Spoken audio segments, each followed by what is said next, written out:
Alright legends, today we're diving into Tony Hawk's American Wasteland. A game that was basically my entire childhood personality. This wasn't just a skate game, it was the skate game. The timeless classic that made me believe skating through a blown up Hollywood sign was a viable career choice. Back then, I thought Tony Hawk was an innocent game that was based around you trying to save a skate park. But now, I realise just how sinister it was, and how it was my introduction to freedom, rebellion, and the very concept of being cool, or at least pretending to be. You start off as the small town kid, hopping on a bus to LA, chasing the dream of becoming a pro skater.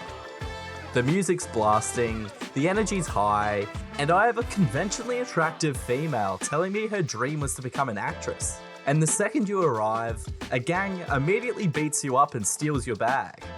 Classic American hospitality. You're standing there, broke, lost, and possibly concussed, when suddenly, Mindy shows up. And listen, I'm just gonna say it, Mindy was my childhood crush. She had that punk artist vibe, the dyed hair, the I'm too cool for you, but I'll still help you attitude. 12-year-old me was down bad. She could have asked me to destroy a T-Rex and cause it to eat someone, and I would have done it. So she takes you under her wing, introduces you to her crew, and basically gives you a makeover because you look like a farm boy who just learned what concrete is. You meet the gang, and they bring you to this rundown paradise called the Ranch. It's owned by a washed-up legend named Iggy Van Zandt, a man who looks like he hasn't had a shower since the 90s, but can still land a kickflip with god-tier precision. The plan? Rebuild the ranch into the ultimate skate park. No rules, no cops, just rails, ramps, and the occasional broken limb. This is where the chaos begins. The game's framed like this cartoon skate fantasy. Bright colours, punk soundtrack, graffiti everywhere. But when you really think about it, this game was insane. We're talking literal extremist level missions.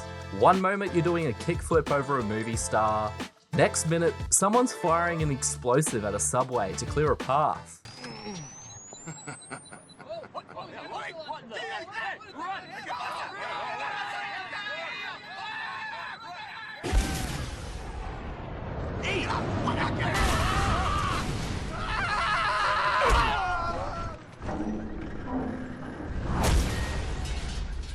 There's a mission where you drop a T-Rex head off a building and it eats someone. Like, what rating was this game supposed to be? I was 10 years old, learning about death via animatronic dinosaur homicide, and I loved every second of it, starting to realise this game has done some irrevocable damage. Every mission just escalates. You're stealing statues, grinding across rooftops, and apparently solving all of LA's problems with a skateboard. I'm pretty sure that I've single-handedly caused $10 million in damages. Insurance premiums are probably at an all-time high. You rescue your friends from gangs, break into construction sites, and vandalize government property. But it's fine, because you land a clean trick. There's even a part where you invade an oil rig just to steal a piece of pipe for your skate park. Imagine explaining that to customs. Sir, why do you have this 20-meter pipe in your bag? It's for kickflips. Honestly, the amount of crimes we commit in this game could get the entire cast sent to Guantanamo Bay. But hey, at least we did it with style. And throughout all of it, Mindy's there, sketching the dream. Every time she'd pop up with that smirk and a new mission. My brain was like, she believes in me. I'm over here doing rail transfers for love. Meanwhile, she's like, cool, now go steal that dinosaur head. I don't know if that's romance or exploitation, but it worked. Then you've got the pros. Tony Hawk himself, Bam Margera, Ryan Sheckler, absolute legends appearing like Pokemon. You're supposed to impress them, and I'm sitting there on my desk like, yeah, Tony totally knows me. The game tricked every kid into thinking that they were one sick combo away from fame. Reality check, I sprained my ankle doing a pop shove-it growing up. The best part though, no loading screens. that was a flex back then. You'd skate from Hollywood to Beverly Hills to Santa Monica seamlessly. It made you feel like the whole world was yours. The soundtrack made you feel like you were starring in your own skate movie. Punk blaring, people screaming, helicopters chasing you because apparently grinding a fountain is now a federal offense. I mean, this was one of the tamer things we did in this game. It was chaos, but the kind that made childhood magical. And then the story actually goes emotional. You find out the ranch, your home, your whole purpose is going to get demolished.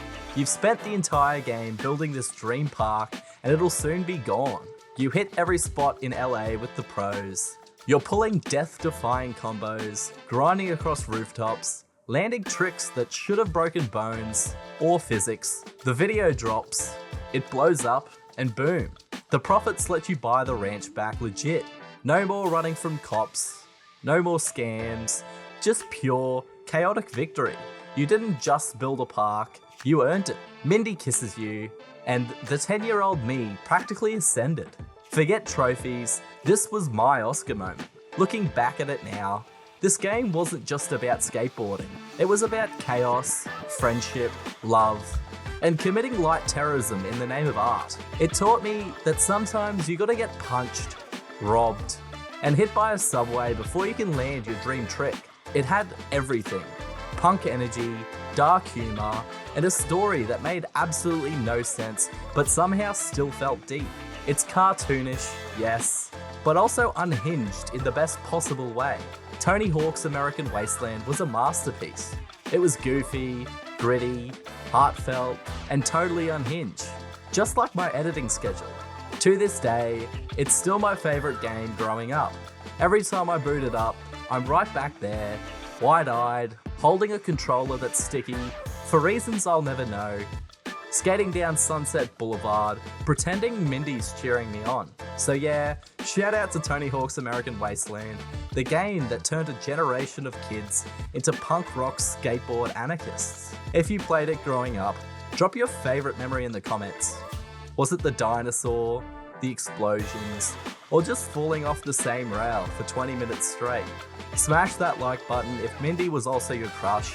Hit subscribe if you've ever tried to skate after playing a skate game, and I'll see you legends in the next one. Stay shreddy, stay chaotic, and remember, if anyone tells you skateboarding's not an art form, show them the T-Rex cutscene.